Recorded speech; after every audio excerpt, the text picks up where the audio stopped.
Yang pertama adalah berkaitan dengan teori dari Arrhenius, yang mana Arrhenius ini dia mendefinisikan asam ini adalah dia yang terionisasi di dalam air menghasilkan ion H positif.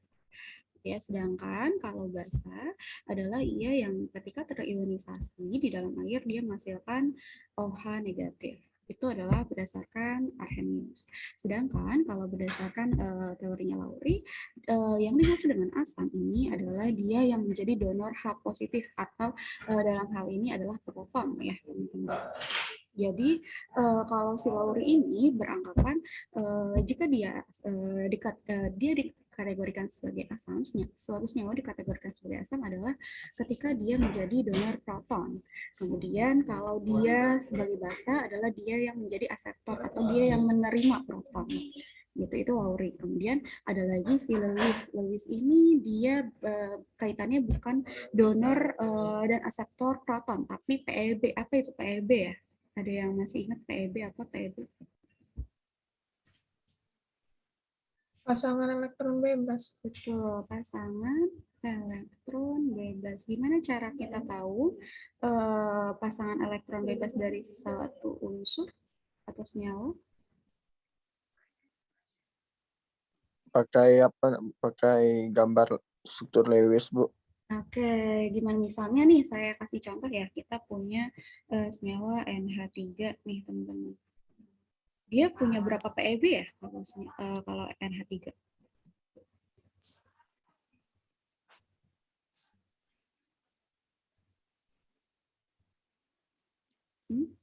Oke, kita coba gambarin dulu dari N ya. N punya elektron valensi berapa N?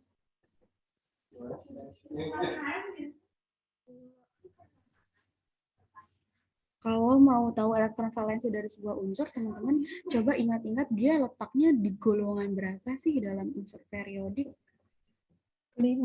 5 ya. 5, Oke, Bu. berarti dia punya 5 elektron valensi. Kita simbolkan jadi X ya. Kemudian H-nya ada 3. Oke, kita isi masing-masing di sini.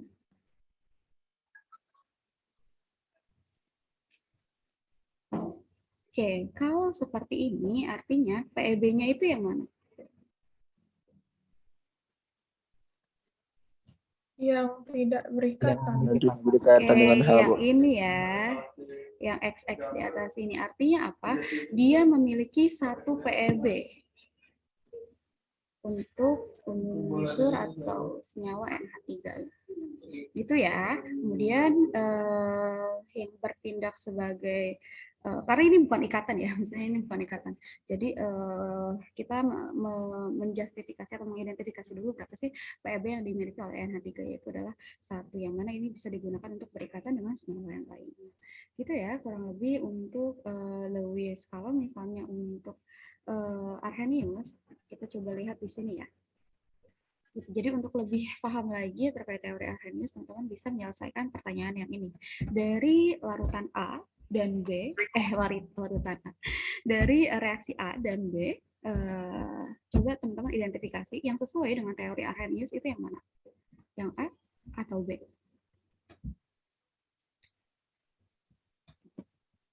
Senyawanya sama ya. Yang membedakan apa coba yang A dan B itu?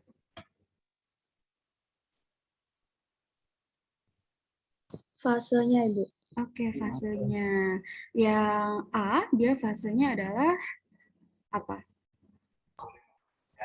Aqueous. Aqueous. Yang B, dia gas dan gas menjadi solid ya. Jadi yang sesuai dengan teori Arrhenius yang mana ya?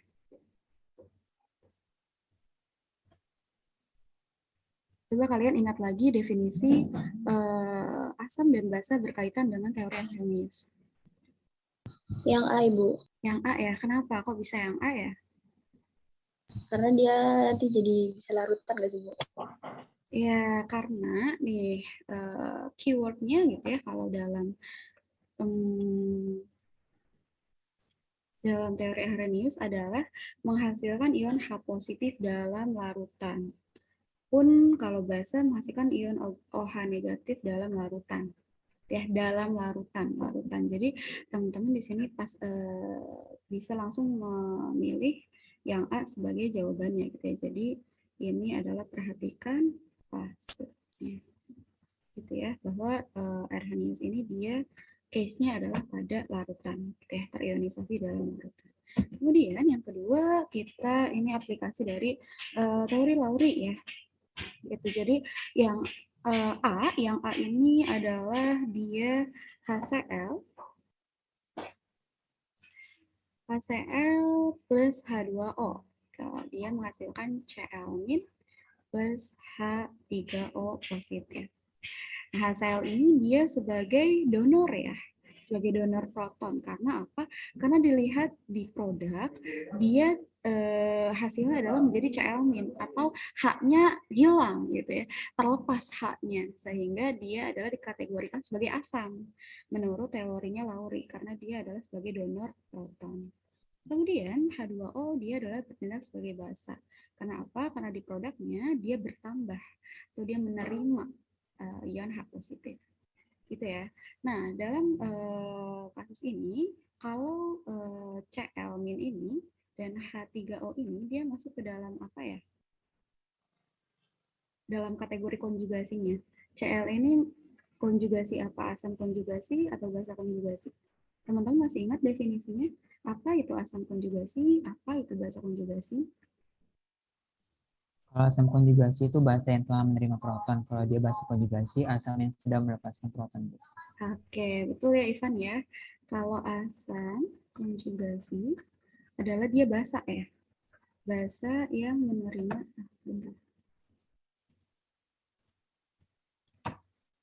basa yang menerima proton. Sebaliknya, kalau basa konjugasi, dia adalah asam. Asam yang melepas proton. Oke. Nah, dari definisi tersebut, teman-teman bisa kategorikan ya, Cl negatif ini berarti masuknya apa ya dia? Konjugasinya. Basa konjugasi. Bahasa konjugasi. Oke, Masya Allah udah pada pintar-pintar ya. Kemudian H3O-nya berarti secara otomatis dia adalah asam konjugasi. Asam konjugasi. Oke, ya jangan kebalik-balik ya teman-teman. Kemudian yang B, nah teman-teman langsung bisa kategorikan nih, NH4 positif ini dia apa?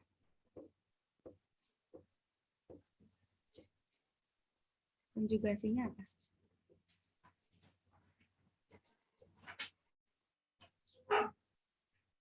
Asam konjugasi. Asam konjugasi. Asam konjugasi, betul ya.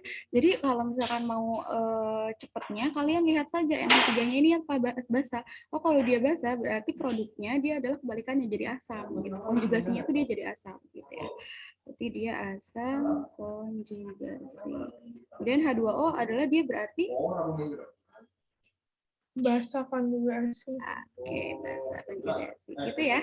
Jangan sampai kebalik-balik ya mengingat definisinya. Oke, kemudian langsung saja kita latihan soal ya.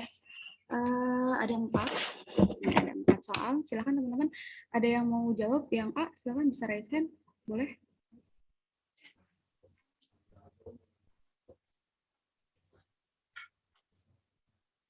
Ini kita berdasarkan teori apa ya? Ini apa namanya? Berdasarkan aseptor dan donor proton ya. Jadi pakainya teori apa kalau basisnya adalah aseptor donor proton? Bronsted Lowry. Oke, ini teori Lowry ya. Nah, silakan teman-teman yang A ada yang bisa jawab? Oke, Inaya boleh Inaya. Gimana? Kalau yang A itu tuh CH3COOH-nya itu asam yang CH3COO- itu tuh basa konjugasi. Basa konjugasi. Sure. Ini reaktan ya? Oh, iya ya, CH3COOH-nya itu CH3COO-nya dulu, Nay. CH3COO dan HCl-nya coba diklasifikasikan asamnya mana, yang basa yang mana. CH3COO itu tuh basa Oke, karena nggak ada ini. Karena asamnya itu yang HCN. Karena kandungan H-nya. Oke. Definisi menurut teori Lowry itu asam itu dia aseptor atau donor proton, Nay. Donor, Bu. Donor, ya betul. Coba kita lihat di kasus CH3COO, dia menerima H atau menerima proton atau melepas proton. Menerima. Menerima, oke. Berarti dari situ dia termasuk ke dalam asam atau basa?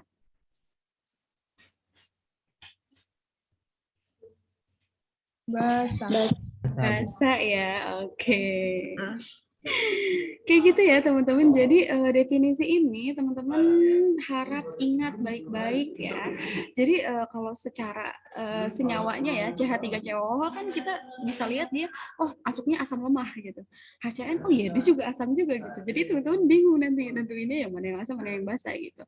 Tapi ketika kita kembalikan ke dalam teori dari Lowry ya berkaitan dengan definisi asam dan basanya, yaitu adalah asam itu sebagai donor proton dan basa ini adalah sebagai aseptor proton gitu ya. Sehingga teman-teman bisa langsung justifikasi, CH3COH ini dia di produk menerima proton sehingga dia adalah sebagai basa perannya di sini. Gitu. Kemudian HCN berarti sebagai asamnya karena dia adalah sebagai donor protonnya. Gitu ya. Nah, berarti CH3COH apa dia konjugasinya?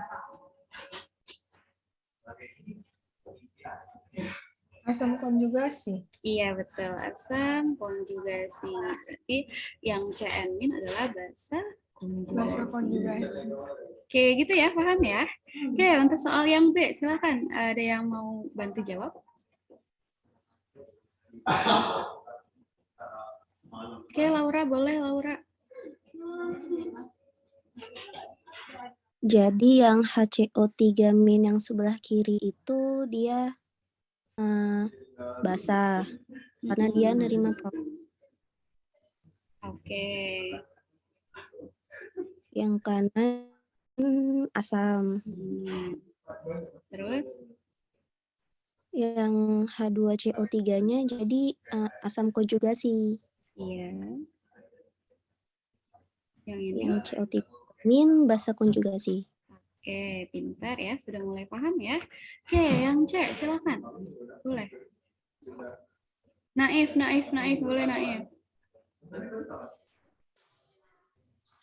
Untuk yang C, H2PO4-nya asam. H2PO4 ya? H2PO4 ini asam, betul? Iya, Bu. Oh iya, Bu. Sambil mikir dulu, iya, Bu. NH3-nya berarti? Basa. Oke. Kemudian HPO4? Itu basa konjugasi. Ya. NH4? Asam konjugasi. Oke. Oke, yang D. Siapa yang D? Boleh. Saya nggak bisa lihat ini dua partisipan siapa ya. Ruri, boleh Ruri. Yang HClO asam, Bu. HClO ini asam. Oke, karena dia sebagai Donor. Donor proton. Kemudian CH3NH2? Basa, Bu. Oke. Kemudian ini? Yang CH3NH3+ asam konjugasi. ClO- basa konjugasi. Oke, ya. Insya Allah sudah paham semua ya berkaitan dengan bagaimana teman-teman justifikasi mana yang bertindak sebagai asam, basa, dan konjugasinya, gitu ya. Oke, kemudian kita lanjutkan. Jadi selain itu ada senyawa-senyawa juga yang tergolong sebagai senyawa amfoter, teman-teman. Amfoter ini apa ya, kalau misalkan hewan tuh ada hewan amfibi gitu ya, dia bisa hidup di di beberapa tempat, atau misalnya dia bisa hidup di darat ataupun air misalnya. Nah, dalam kaitannya dengan kesetimbangan asam basa ini, senyawa amfoter adalah dia yang dapat berperan ganda, artinya dia bisa bertindak sebagai asam, dia juga bisa bertindak sebagai basa, gitu ya. Jadi contohnya ada dua ya yang disebutkan di sini. Salah satunya adalah H2O, kemudian ada HCO3, ya. Ini beberapa reaksi yang menyatakan atau memperlihatkan peran mereka sebagai basa, produknya jadi apa, sebagai asam produknya jadi apa, gitu ya. Kurang lebih seperti itu. Ini pengetahuan aja. Kemudian, nah ini adalah bagaimana teman-teman mengkategorikan yang termasuk ke dalam senyawa kuat dan lemah, baik asam maupun basa, gitu ya. Jadi ini mungkin ada beberapa list senyawa ya yang familiar atau yang sering muncul berkaitan dengan asam kuat dan basa kuat. Ini silakan bisa teman-teman hafalkan saja ya. Artinya ketika teman-teman bisa mengingat ini, tentunya akan lebih memudahkan teman-teman dalam nanti menjawab di soal misalnya, gitu ya. Kurang lebih seperti itu. Nah, bedanya apa sih senyawa kuat dan lemah adalah bagaimana derajat ionisasinya, gitu ya. Kalau misalnya senyawa yang tergolong kuat, dia dapat terionisasi secara sempurna. Nilai derajat disosiasinya biasanya adalah 1. Namun untuk senyawa-senyawa lemah, dia hanya terionisasi sebagian, sehingga untuk nilai derajat ionisasinya itu range-nya antara 0 sampai 1. Seperti itu. Nah, selanjutnya ini adalah kaitan atau hubungan antara kekuatan sebuah senyawa, dalam hal ini adalah asid atau asam ya, dengan konjugasinya. Berarti kalau asam adalah konjugasinya berarti basa konjugasi, gitu ya. Nah, di sini hubungannya seperti apa? Jadi kalau di sini garisnya adalah semakin ke atas semakin tinggi ya kekuatan asamnya, gitu kalau di asam. Sedangkan untuk basa konjugasinya semakin ke bawah ini dia semakin rendah atau semakin menurun kekuatannya, gitu ya. Sehingga apa? Bisa kita simpulkan bahwa semakin kuat suatu asam, maka basa konjugasinya akan semakin lemah. Begitupun ini berlaku untuk senyawa basa ya. Jadi hubungannya adalah berbanding terbalik, gitu teman-teman. Jadi ini kenapa sih dia? Oke, kurang lebih seperti itu ya. Kemudian itu sekedar flashback aja, mungkin sudah dijelaskan detail juga ya sama Bu Ayu di perkuliahan kelas. Kemudian ini adalah bagaimana kita mengukur kekuatan dari suatu asam, gitu ya, dalam dua kategori. Yang pertama adalah dia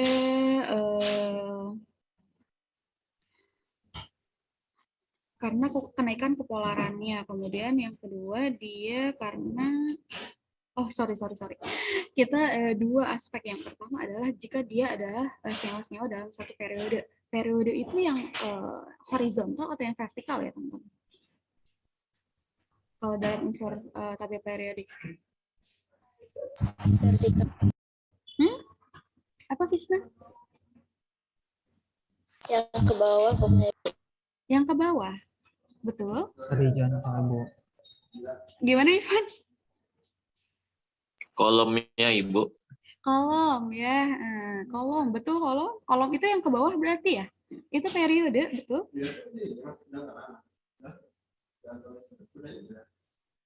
Teman-teman kalau pas SMA itu suka ini nggak sih disuruh ngafalin kayak unsur golongan satu? Oh, barisnya, Bu. Baris kan? Oke, Yang betul ya. horizontal, Bu. Iya, Bu. Periode itu baris ya, yang horizontal ya teman-teman. Jadi yang ke arah sini nih mendatar itu adalah periode. Jangan lupa ya, ini pelajaran SMA yang baru kalian dapatkan kemarin loh ya. Oke, berarti yang ke bawah ini dia adalah golongan ya. Kan teman-teman biasanya suka disuruh ngafalin tuh ya golongan 1A unsurnya apa aja, 2A, 3A ya gitu kan. Diingat-ingat kembali ya atau di-recall lagi ingatannya mengenai ini. Karena apa? Karena akan memudahkan teman-teman dalam menjustifikasi tingkat kekuatannya dari suatu asam misalnya gitu ya. Jadi dalam satu periode gitu ya, kekuatan asamnya meningkat karena kenaikan kepolaran ikatan. Jadi kalau misalnya ini kasusnya adalah CH4NH3 H2O HF. Oke. Dia di baris yang sama ya dalam satu periode. Ini adalah unsur C, unsur N, unsur O, dan unsur F. Oke, C ini dia letaknya di mana ya, teman-teman? Kalau secara golongan dia golongan berapa ya? Ada yang ingat? 4, Bu. 4, oke betul. Tadi siapa tuh yang jawab? Ivan ya? Siapa yang jawab tadi? Bukan, Bu. Bukan Bu. Tadi siapa yang jawab? Farhan, Ibu. Oke, Farhan. Saya kira dipanggilnya Rait, ternyata Farhan ya. Oke, betul ya Farhan. Kemudian kalau N dia golongan berapa yang N? Golongan Oke, golongan 5. Kemudian O ini adalah golongan 6 ya. Terus F-nya adalah golongan 7. Jadi kesimpulannya apa? Ini kan kita bisa menyimpulkan ya bahwa CH4 keasamannya atau kekuatan asamnya dia kurang dari NH3. NH3 kurang dari H2O. H2O kurang dari HF. Maka apa yang bisa teman-teman simpulkan dari ini? Semakin ke kanan, tingkat keasamannya semakin kecil atau besar? semakin besar, Bu.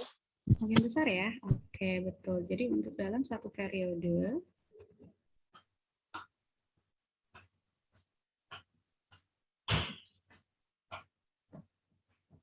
tingkat keasaman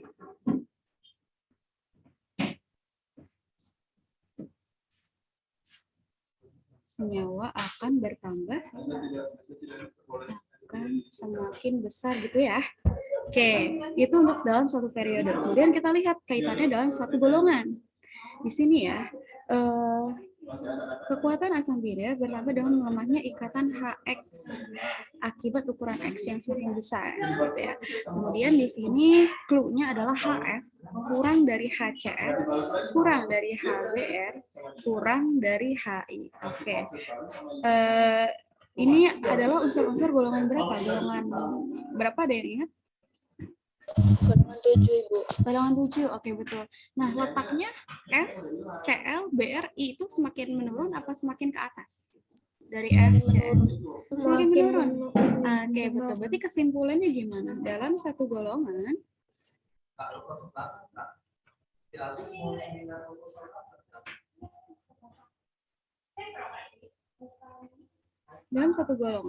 tingkat keasaman senyawa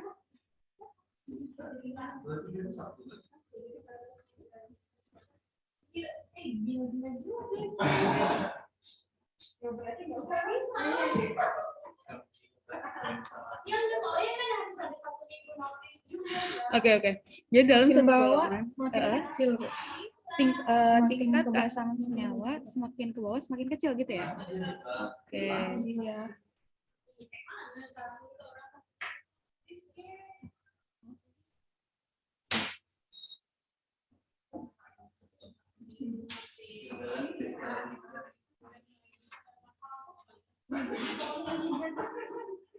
Semakin besar semakin besar semakin ke bawah ya. Sorry ya, saya agak kedistrak. Gitu ya teman-teman. Oke, itu adalah kaitannya ketika dalam satu periode dan satu golongan. Teman-teman harap bisa mengingatnya ya. Dan makanya tadi saya bilang ketika teman-teman hafal senyawa-senyawa dalam unsur periodik ini akan semakin memudahkan teman-teman untuk identifikasi gitu ya.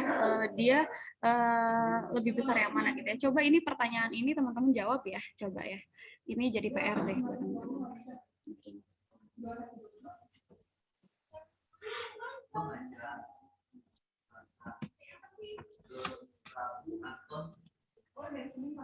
Oke, kemudian kekuatan relatif asam okso ini ya. Jadi ini berdasarkan elektronegatifannya. Kemudian yang kedua adalah efek jumlah oksigen ya. Asam okso itu apa sih? Ada yang ingat? Okso, apa okso?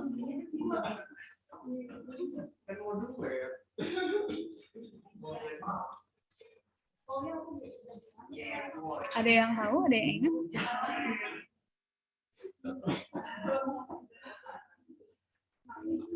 Asam yang Lupa Ibu. dan Oke. kalistik. Vivi gimana Vivi?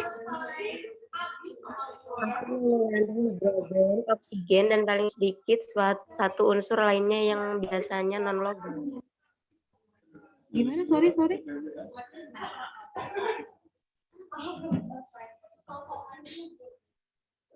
Asam yang mengandung hidrogen dan paling sedikit satu unsur lainnya yang biasanya non-logam. Oh, oke.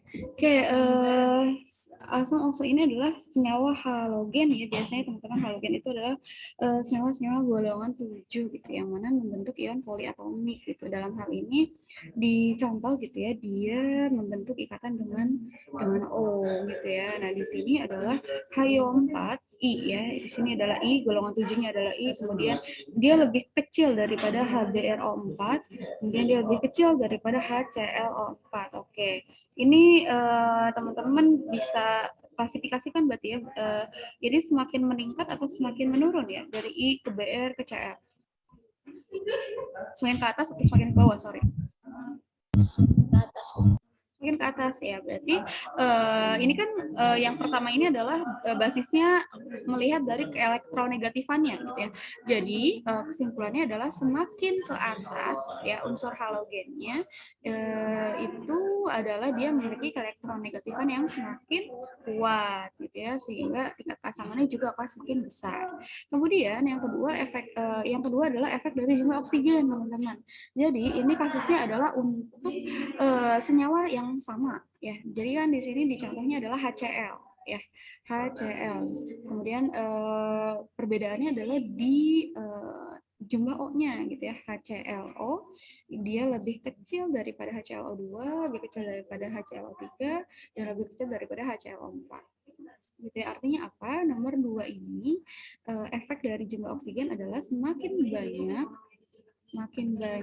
jumlah oksigennya, maka kepolarannya atau tingkat keasamannya adalah semakin besar gitu ya, atau asamnya makin kuat gitu ya teman-teman, kurang lebih. Nah ini silakan dijawab ya untuk pertanyaan yang ini. Oke, kita lanjutkan ke ini ya. Jadi biasanya dalam soal nanti teman-teman diminta untuk bagaimana mencari sifat sebuah larutan. Apakah dia sifatnya adalah netral, asam, atau basa. Nah, salah satu indikatornya teman-teman bisa menggunakan perbandingan dari konsentrasi H positif dan OH negatif.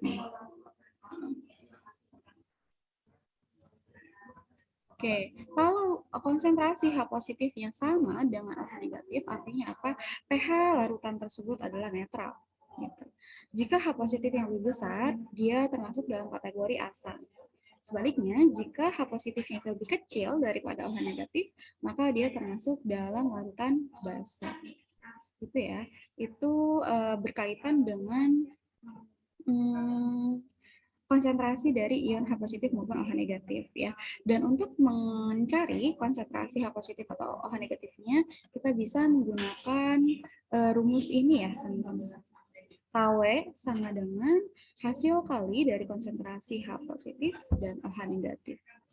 Gitu ya. Kemudian nilai KW ini dia adalah sudah tetap nilainya pada suhu 25 derajat Celcius atau pada suhu ruang ya.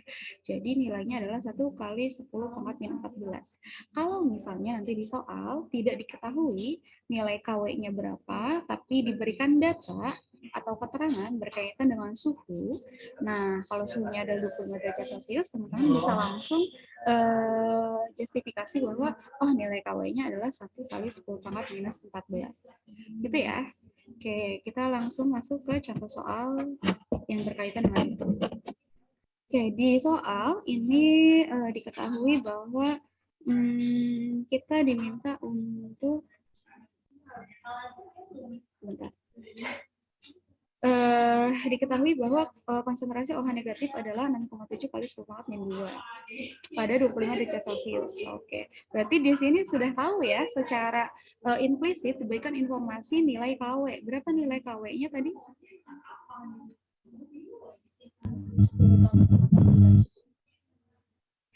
Sorry Vista, suaranya mendengung di saya. 10 pangkat min 14. Oke, 1 kali 10 pangkat minus 14, betul ya Vista.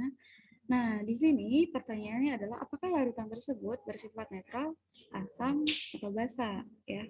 Nah, ini tadi kita beri persamaan ya, KW sama dengan konsentrasi H positif dikali konsentrasi OH negatif. Oke, kemudian nilai KW-nya adalah 1 dikali 10 pangkat minus 14. Oke, kemudian H positifnya ini kita belum tahu ya. Nah, makanya kita cari dulu berapa konsentrasi H positifnya. Kemudian OH negatifnya kita diberikan data nilainya 6,7 kali 10 pangkat minus 2. Oke, berarti silakan teman-teman hitung ya, berapa sih nilai H positifnya?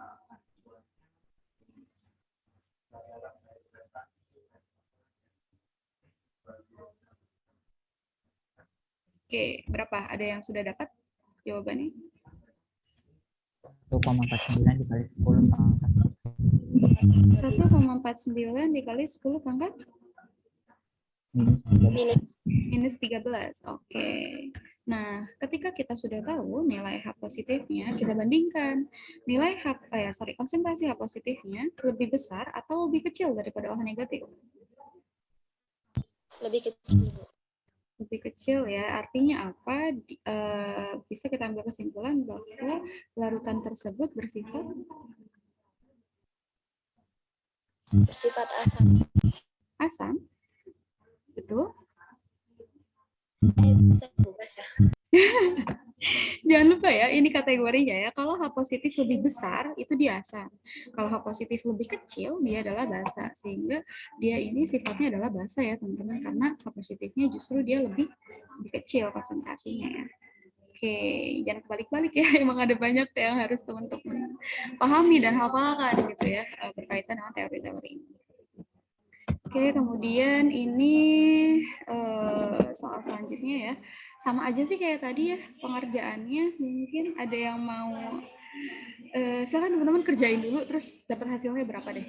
Saya kasih waktu 3 menit cukup buat ngerjain soal ini.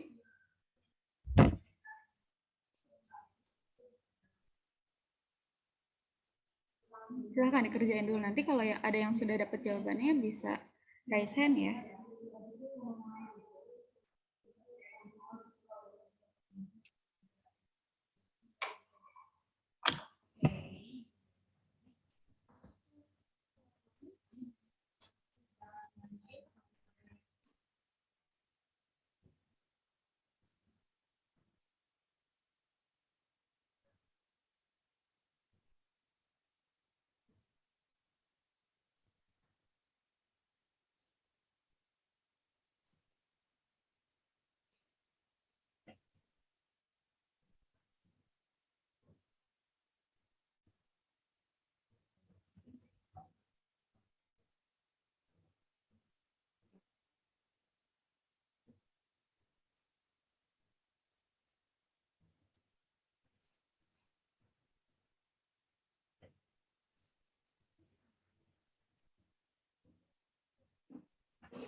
Ada yang udah dapet jawabannya?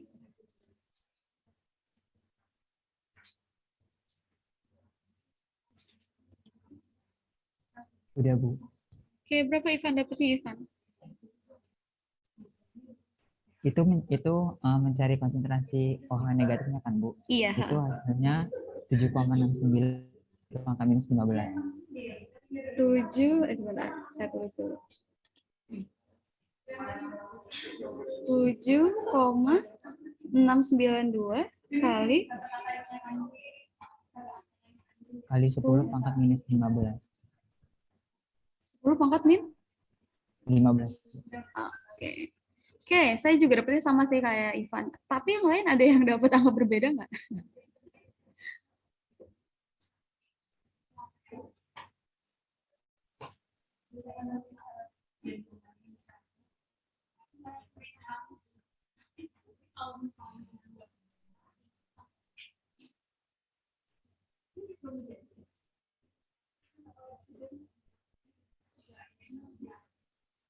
Oke, teman-teman, kurang lebih seperti ini sih sebenarnya ya caranya. Oh, sama Bu. Oke, sip. Kalau sama, saya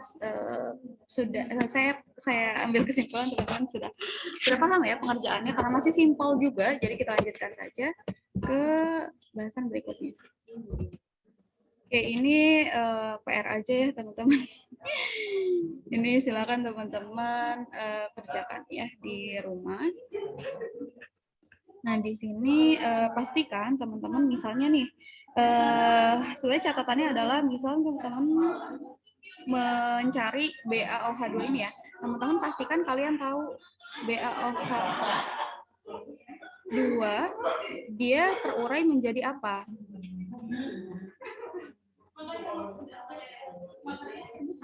Terurai jadi apa?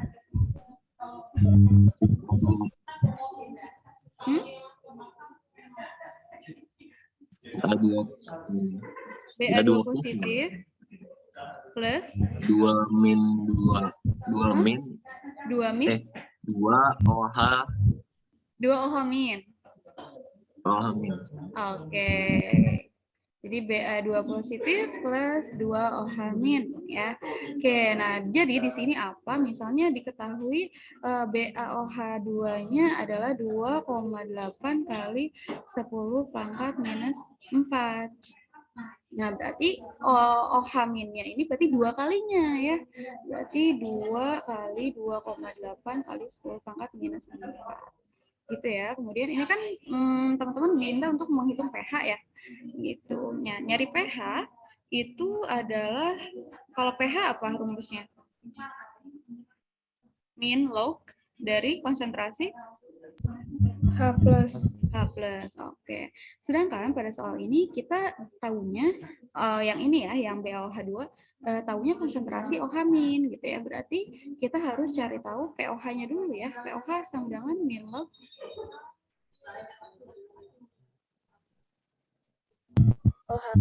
OH min. Oke, min log konsentrasi OH min.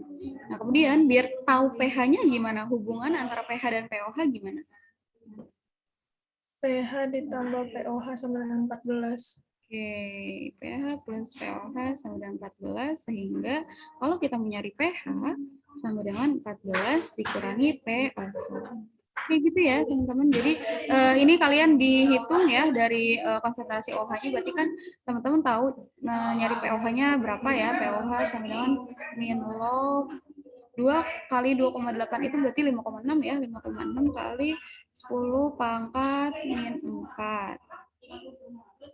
Oke, berarti nanti teman-teman bisa keluarkan ya, pOH sama dengan min log dari 10 pangkat min 4 itu berapa?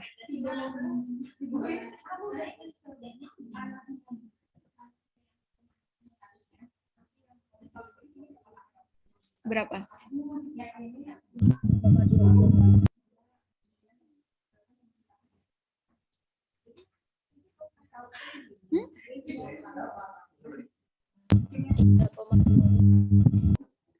Fisnya tuh tiap on mic kayak berdengung gitu, kenapa ya Fis? Mikrofonnya mungkin ya.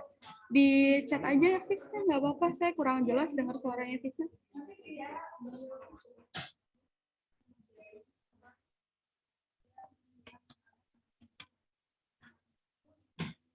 Oh, oke. Jadi yang pertama-tama kalian keluarkan dulu ya min log dari 10 pangkat min 4 itu kan adalah 4 ya. Berarti 4 min apa namanya min log 5,6 gitu ya. Berarti kalau misalkan nyari PH sama dengan 14 min 4 min log 5,6. Gitu ya. Jadi silakan teman-teman hitung dan dapatkan nilai pH-nya berapa. Gitu ya. Berarti kalau secara simpel adalah 10 plus ya, jadinya plus log 5,6. Tinggal dicari berapa sih 5,6 log 5,6 gitu ya. Kurang lebih seperti itu. Jadi teman-teman harus tahu bagaimana sih dia terurai menjadi apa gitu ya. Sehingga kalian tidak salah dalam menentukan konsentrasinya dari H positif maupun OH negatif ya, tergantung di soal.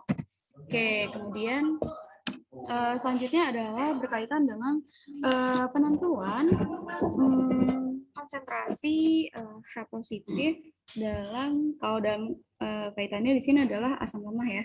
Gitu. Jadi kalau misalnya dia senyawa lemah, baik asam maupun basa lemah, dia dibantu dengan adanya konstanta ionisasi ya. Kalau asam dia adalah bentuknya Ka, konstanta ionisasi asam.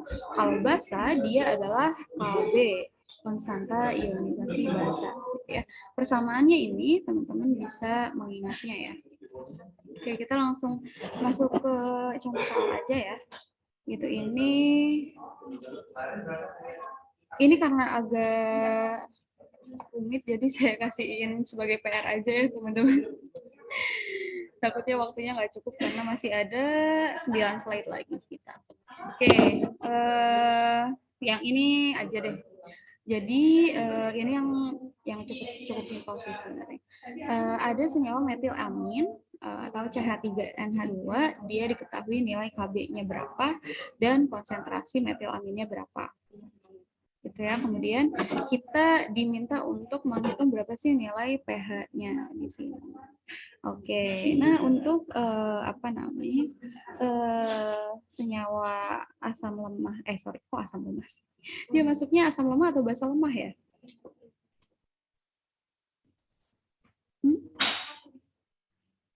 Basa lemah.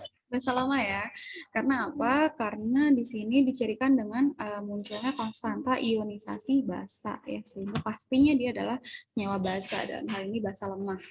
Oke, nah cara untuk menghitung konsentrasi OH minusnya adalah pakai persamaan ini. Kb dikali Mb. Ini diajarin sama Bu Ayunya kayak gini nggak di kelas besar? Cara mencari OH negatif pada senyawa lemah, basa lemah ataupun asam lemah.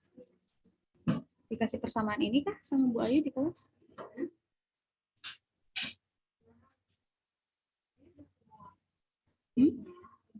Coba dibuka lagi ya materi dari Bu Ayu. Ingat saya enggak, Bu? Oke, gimana Nay? Caranya Nay? Kalau mencari pH untuk larutan asam basa lemah. Kalau Dia yang tuh diajarin. pakai ini diagram MBS, Bu. Oke, pakai diagram MBS juga bisa. Oke, kita coba selesaikan ini menggunakan diagram MBS misalnya ya. Oke, CH3NH2 ini kalau diuraikan dia menjadi apa ya?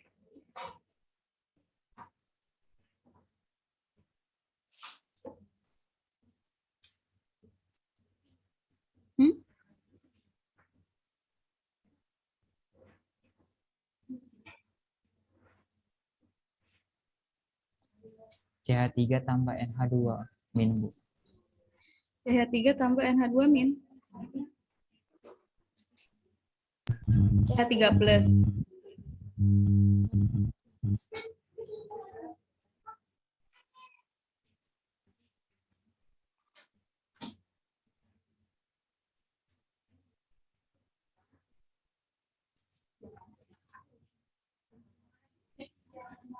Oke, kemudian kita buat MBS-nya.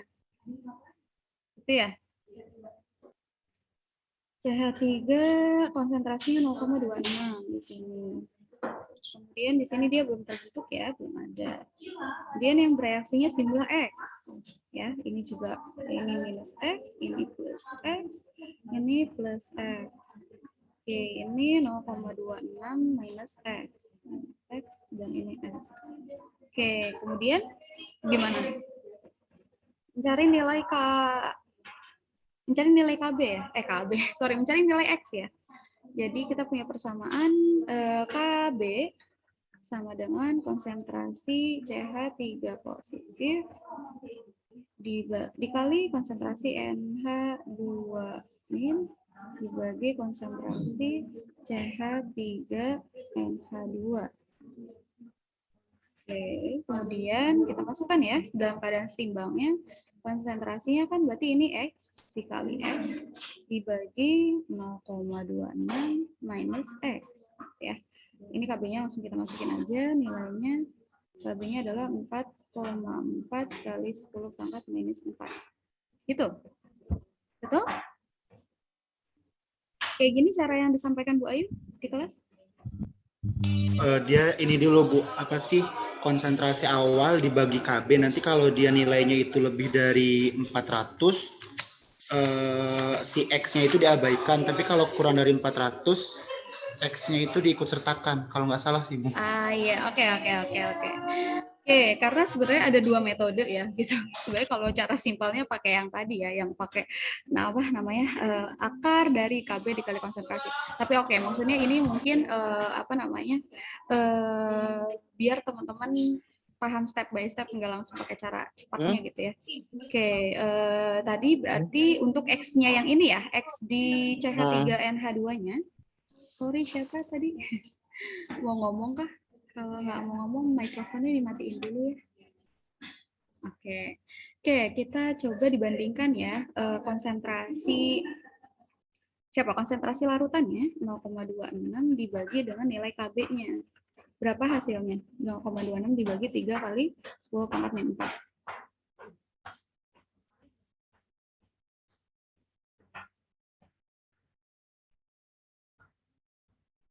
Bu, maaf, itu bukan 4 kali 10 pangkat 4. Oh, 4, astagfirullahaladzim, kok 3 sih? Saya ngelindur banget.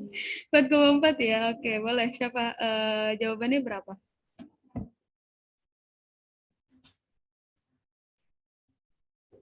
$590,98. Berapa? 5? 500,9. 500? 90,9. Gini, betul? Ya, betul. Oke, nah ini dia lebih dari 400. Kalau lebih dari 400, dia boleh diabaikan atau tidak boleh diabaikan? Diabaikan. Oke, sehingga X dapat diabaikan ya. Oke, ini memudahkan perhitungan teman-teman ya. Semoga nanti ketika teman-teman ujian juga selalu mendapatkan nilai X yang lebih dari 400 gitu ya. Oke, teman-teman silakan tinggal menyelesaikannya menggunakan persamaan kuadrat ya. Berarti kan 4,4 kali 10 pangkat minus 4 sama dengan X kuadrat per 0,26 ya. X kuadrat sama dengan berapa ini? 0,26 dikali 4,4 kali 10 pangkat min 1,1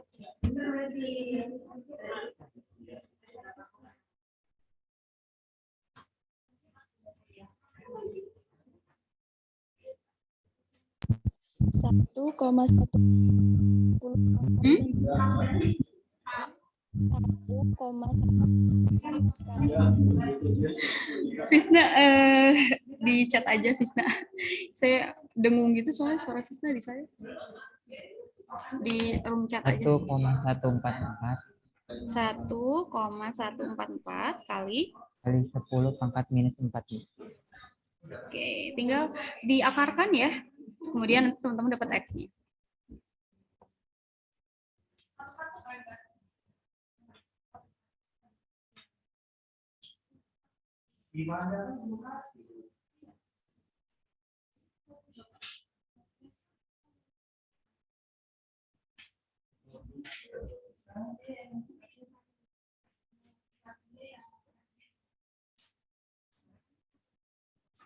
X-nya berapa X-nya?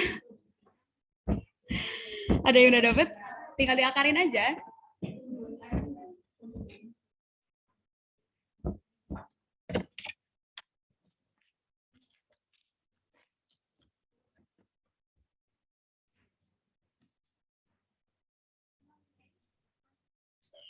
Satu koma 06. Nggak tahu deh. Iya benar. Iya benar. Mbak. Kok Naif kayak nggak pede banget sama jawabannya. Oke, gitu ya. Oke, tinggal teman-teman ini berarti setelah dapat nilai X-nya, kalian tinggal mencari apa? pH-nya. Oke, nyari pH-nya caranya gimana?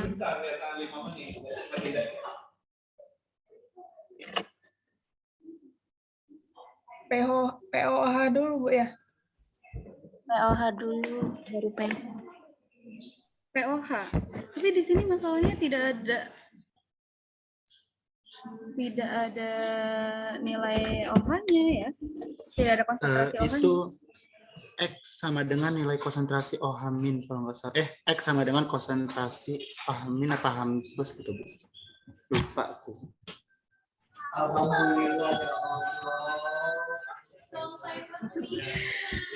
Oke, berarti tinggal teman-teman minlogkan ini ya, minlogkan nilai X-nya gitu ya.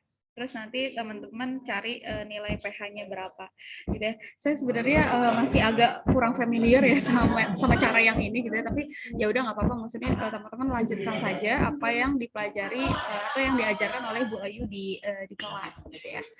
Oke, silakan teman-teman cari pOH-nya dapatnya berapa.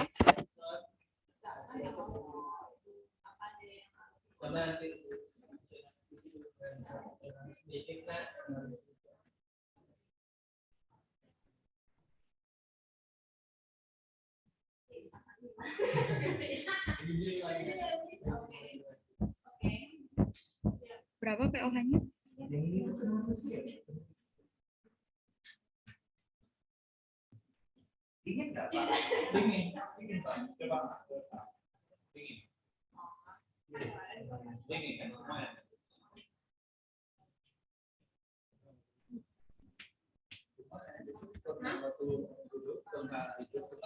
POH-nya 1,97. 1,9. Oke, berarti kalau pH-nya adalah 14 minus 1,9 gitu ya. Berarti 12,1. Itu ya, kurang lebih untuk penyelesaian latihan 4. Kemudian ini kita skip aja ya. Nah, ini ada rumus untuk mencari berapa sih persen ionisasi ya. Persen ionisasi ini teman-teman bisa pakai rumus yang ini aja. Adalah konsentrasi H positif dibagi konsentrasi larutan mula-mula dikali 100%. Ya, jadi ini silakan teman-teman ingat, jangan kebalik ya antara persen ionisasi dengan nanti di belakang teman-teman akan menghitung derajat ionisasi. Itu adalah dua hal yang berbeda. Jadi teman-teman jangan jangan tertukar ya mengenai persamaan. Oke, nah ini gimana cara mencari persen ionisasi dari asam monoprotik asetisalisil atau aspirin ya, bahasa sederhananya aspirin. Diketahui nilai Ka-nya adalah 3 dikali 10⁻⁴. Gitu. Nah, kayak tadi ya, kita pakai cara yang tadi, kita pakai metode MBS untuk mengetahui konsentrasi larutan H positifnya ya. Karena di sini plus H positif ya. Oke, mula-mula dia sejumlah 0,2 molar, kemudian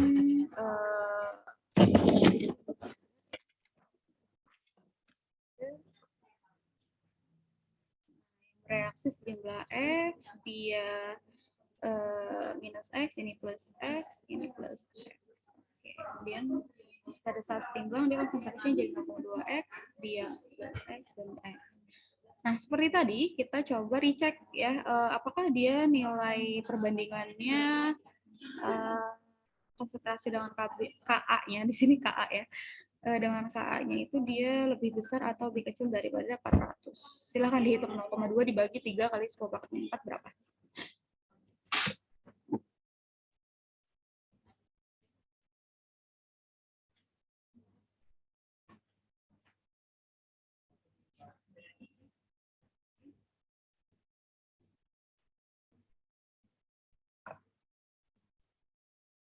enam koma 667. Oke, berarti lebih besar daripada 400 ya, Fisna ya jawabannya ya. Artinya apa? Alhamdulillah lagi-lagi nih X-nya bisa diabaikan ya. Jadi memudahkan perhitungan teman-teman.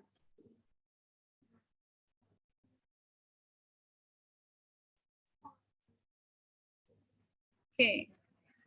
Kemudian kita punya persamaan KA sama dengan konsentrasi apa ini produk ya.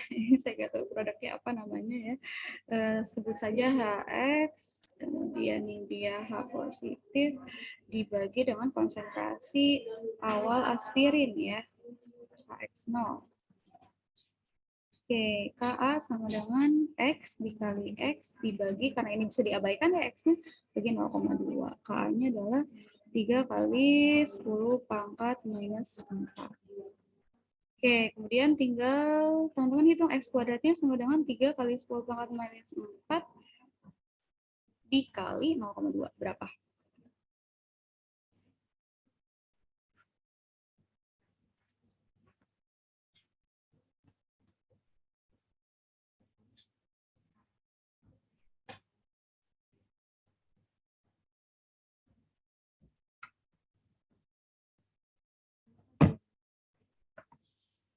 Fisna lagi.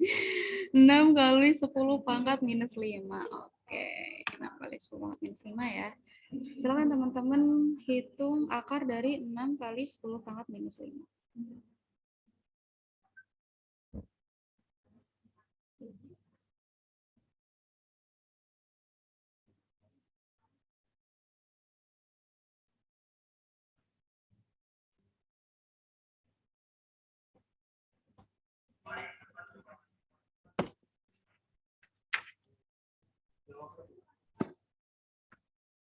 Berapa hasilnya?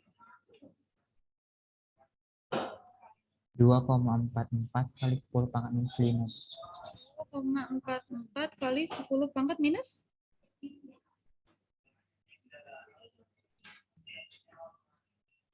Minus 5?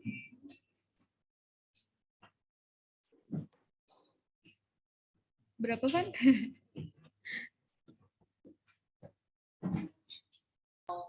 Aku dapatnya 7,74 kali 10⁻⁻3, Bu. Oke, saya sebenarnya dapatnya kayak naif ya jawabannya. 7,7. Salah gitu. Ipan salah gitu. Lagi-lagi saya ingatkan teman-teman untuk lebih teliti ya dalam melakukan perhitungan. Walaupun teman-teman pakai kalkulator, tapi bisa dapat hasil yang berbeda ketika teman-teman kurang teliti masukkan angkanya atau tanda-tanda kurung dan lain sebagainya. Gitu ya. Nah, kemudian setelah dapat nilai X ini, kita tinggal masukkan ke persamaan tadi ya, menghitung persentase di sini ya. Persen ionisasi, di sini aja ya. Oke. Persen ionisasi adalah, apa tadi rumusnya?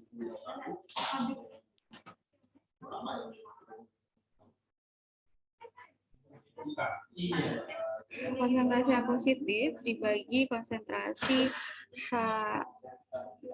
HXO lah di sini ya, kita namakannya dikali 100%.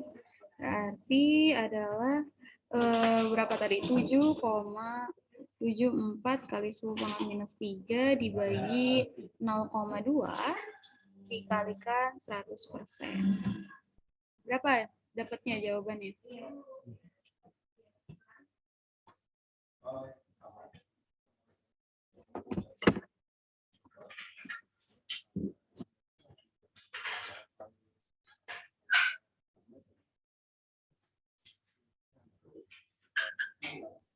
Tiga 3,87%. 3,87%. Oke, 3,87 ya. Sama jawabannya kayak Fisna. 3,87. Oke, solve ya. Kemudian, nah tadi seperti yang saya katakan, jadi setelah ada ionisasi, ada derajat ionisasi. Nah, derajat ionisasi ini dia persamaannya adalah jumlah yang bereaksi dibagi jumlah mula-mula. Beda ya, kalau tadi kan adalah konsentrasi H positif dibagi konsentrasi awal larutan dikali 100%. Derajat ionisasi ini yang bereaksi dibagi dengan jumlah mula-mula. Itu ya, kalau mungkin sebenarnya sama aja sih kalau case-nya kayak yang tadi. Karena apa? Karena koefisiennya satu ya, sama satu. Tapi ketika nanti koefisiennya berbeda, maka akan berbeda nilai derajat ionisasi dan persen ionisasi yang ditentukan gitu ya. Nah, untuk contoh soal yang ini ya, jadi ada HC2H3O2, dia konsentrasinya sebesar 0,1 dengan nilai Ka tertentu ya di sini, pH-nya sebesar 3. Oke, dari sini kita berarti bisa tahu konsentrasi apa. pH sebesar 3. Berarti di sini kita tahu konsentrasi H positifnya ya. Berapa sih konsentrasi H positifnya kalau pH-nya 3?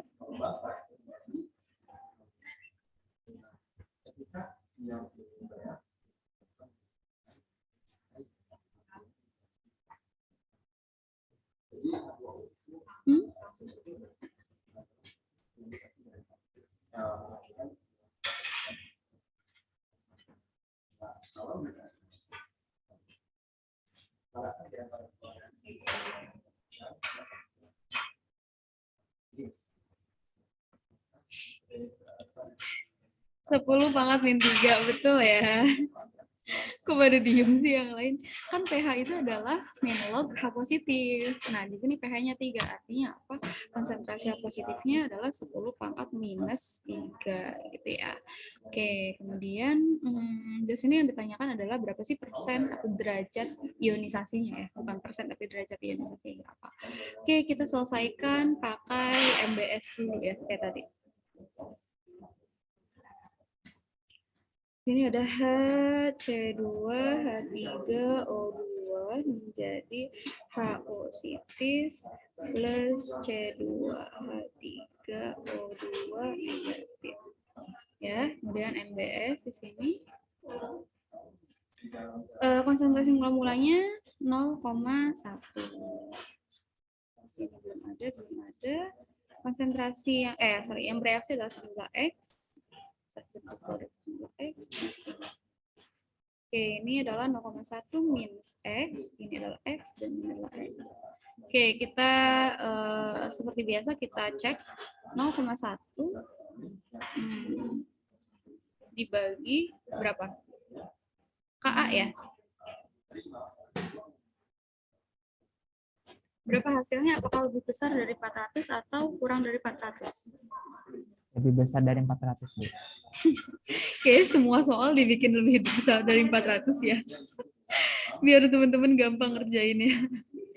Oke, jadi kita punya persamaan H positifnya ya.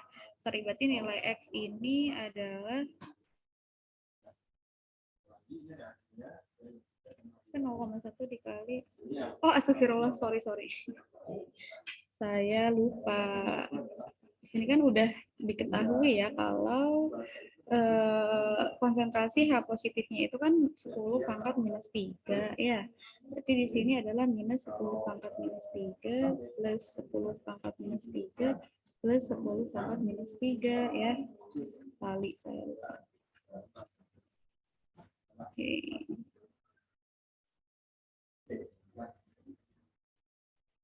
Oke, berarti teman-teman tinggal masukin ke persamaan derajat ionisasi ya. Jumlah yang bereaksinya kan adalah 10 pangkat minus 3 dibagi mula-mulanya 0,1. Sebenarnya kalaupun teman-teman tidak membuat MBS ini, sebenarnya nggak apa-apa karena di soal kan udah diketahui H positifnya 10⁻⁻3, tapi sebenarnya teman-teman membuat ini ya, diagram MPS-nya ini adalah tujuannya untuk recheck aja gitu. Siapa tahu misalnya koefisiennya itu 2 atau 3 gitu-gitu. Jadi apa namanya? Make sure aja gitu. Walaupun sebenarnya di sini dalam hal ini di soal konsentrasinya satu semua gitu. Jadi tinggal dihitung berapa ini 10⁻⁻3 dibagi 0,1.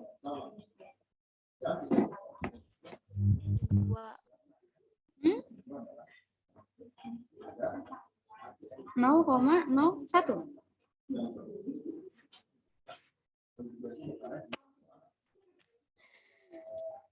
Oke, betul ya, 0,01 atau 10⁻⁻2 ya.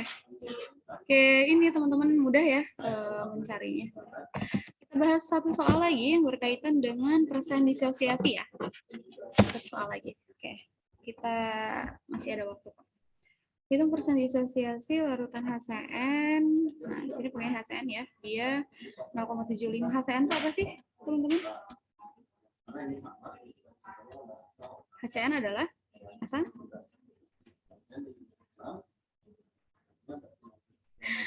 ini Visna terus yang jawab asam sianida, betul ya Visna ya gitu.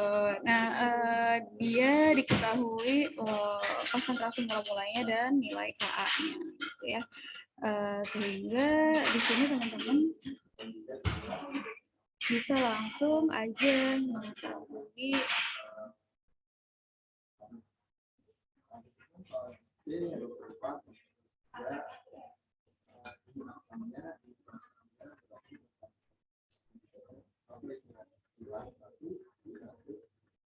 Oke.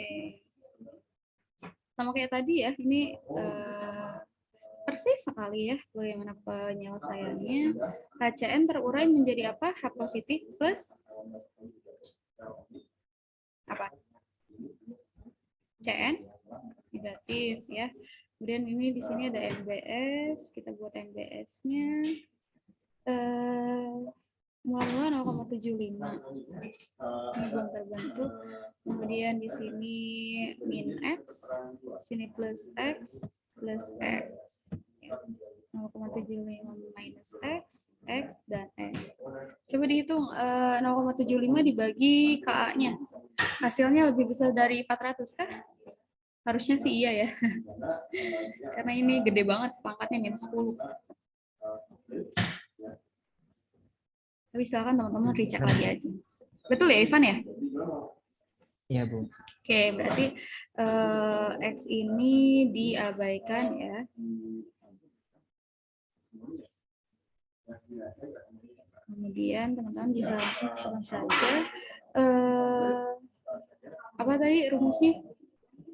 Ka sama dengan konsentrasi apa di sini?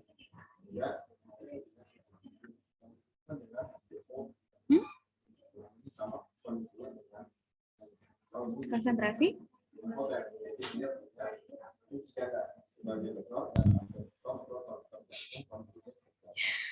Visna ya ampun, kasihan banget mau jawab. H ya, konsentrasi H positif ditambah konsentrasi CN negatif dibagi konsentrasi HCN. Ya, kemudian Ka-nya adalah 6,2 kali 10 pangkat minus 10. H positifnya itu adalah X dikali X dibagi 0,75. Ya, berarti kan X kuadrat sama dengan 6,2 kali 10 pangkat minus 10 dikali 0,75. X-nya berapa?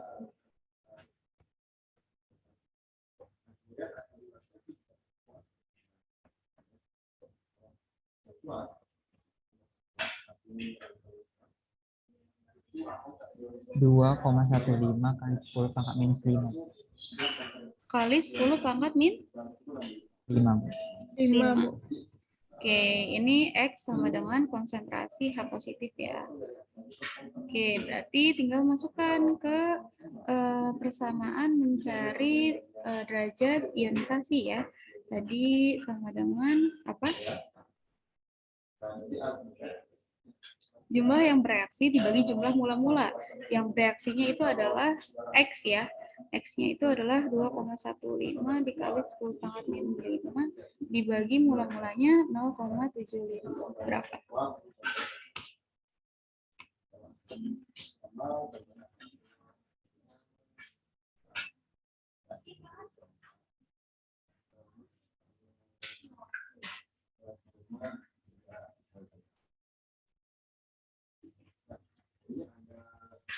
Dua 2,86 dikali 10 pangkat min 5. Oke, seperti ini ya teman-teman cara menghitung. Di sini persen disosiasi ya teman-teman, bukan derajat ionisasi, tapi sebenarnya kalau di sini sama aja sih ya. Cuma di sini artinya apa? Artinya yang dimasukkan itu adalah konsentrasi H positif ya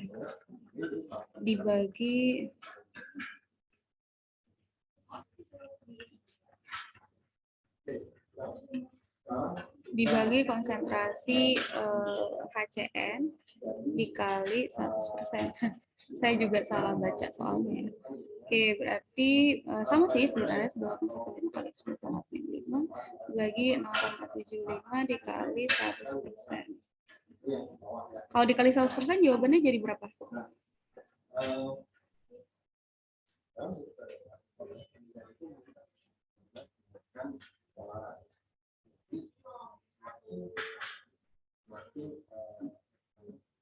Kalau dikali 100%?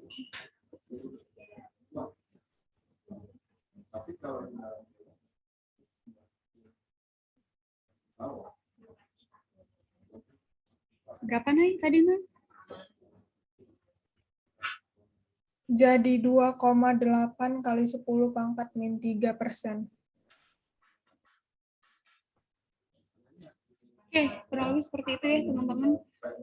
Jadi kita sudah membahas terkait tadi ya di awal gimana teman-teman menentukan asam basa berdasarkan teori, kemudian konjugasinya gitu ya. Kemudian juga teman-teman tadi gimana sih cara mencari tahu tingkat kekuatan dari sebuah asam atau basa gitu ya. Tadi kan ada beberapa tolak ukurnya ya, gitu dari senyawa satu periodik, satu golongan, kemudian dari elektronegativitasnya, jumlah oksigennya gitu ya. Terus juga teman-teman bisa klasifikasikan larutan ini sifatnya apa, asam atau basa atau netral ya, dengan perbandingan konsentrasi H positif serta OH negatif. Terus teman-teman juga mencari pH ya, pH larutan. Terus yang terakhir tadi teman-teman mencari persen ionisasi dan derajat ionisasinya gitu ya. Jadi kurang lebih soal-soal terkait itu yang kita bahas di pertemuan pagi ini. Ada yang mau ditanyakan dulu sebelum saya tutup? Ada yang ditanyakan nggak?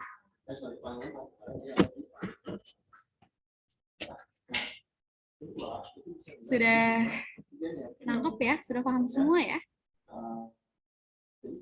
Udah, Bu.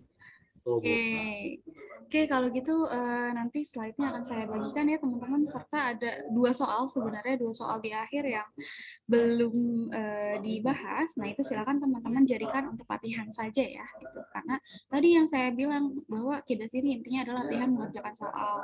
Selain itu teman-teman juga harapannya adalah bagaimana berlatih untuk manajemen waktu ketika ngerjain soal gitu ya. Jadi jangan sampai juga teman-teman nanti saat ujian waktunya nggak keburu misalnya gitu ya. Jadi semakin sering teman-teman latihan, insya Allah semakin cepat teman-teman menyelesaikan satu soal tersebut. Oke, kalau tidak ada yang ingin ditanyakan ya, saya akhiri pertemuan kita pagi hari ini. Semoga bermanfaat dan semakin menambah pemahaman teman-teman terkait materi teori atau kesetimbangan asam basa ya. Kita ketemu lagi insya Allah di hari Jumat pagi ya, jam 8 pagi seperti kesepakatan tadi. Semoga teman-teman sehat selalu. Sampai jumpa di hari Jumat. Saya akhiri. Wassalamualaikum warahmatullahi wabarakatuh. Selamat pagi.